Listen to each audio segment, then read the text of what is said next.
உனக்காக கஷ்டப்பட்டு டீ போட்டு வந்தேன், என்ன பண்ணிகிட்ருக்கு? இல்லைடா, நான் இந்த ஒரு வாரமாக இவனை தொடவே இல்லை.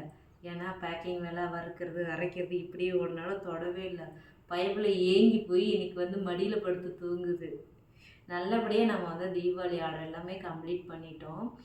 ஸோ எனக்கு இவ்வளோ சப்போர்ட் பண்ண எல்லா நல்லவங்களுக்கு மிகப்பெரிய நன்றி. நீங்கள் எல்லாத்துக்கும் அட்வான்ஸ் ஹாப்பி தீபாவளி தங்கம்.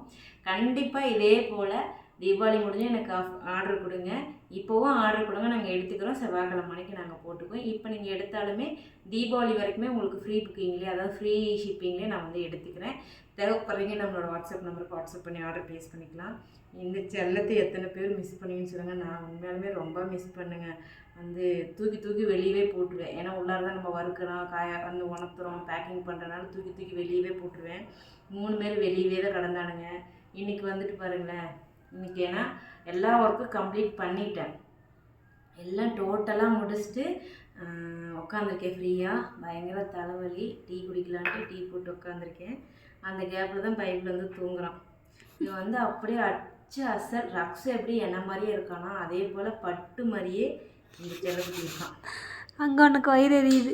அவன் வந்து கடைக்குட்டி மாதிரி. எப்போவுமே கடைக்குட்டிங்க கொஞ்சம் சேட்டை பிடிச்சதுங்க தான். நானும் கடைக்குட்டி தான் எங்கள் வீட்டில்.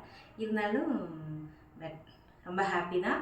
பட் உங்கள்கிட்ட ஒரு விஷயம் மட்டும் ஷேர் பண்ணிக்கணும். அதை நான் பொறுமையாக ஷேர் பண்ணிக்கிறேன். பாய்.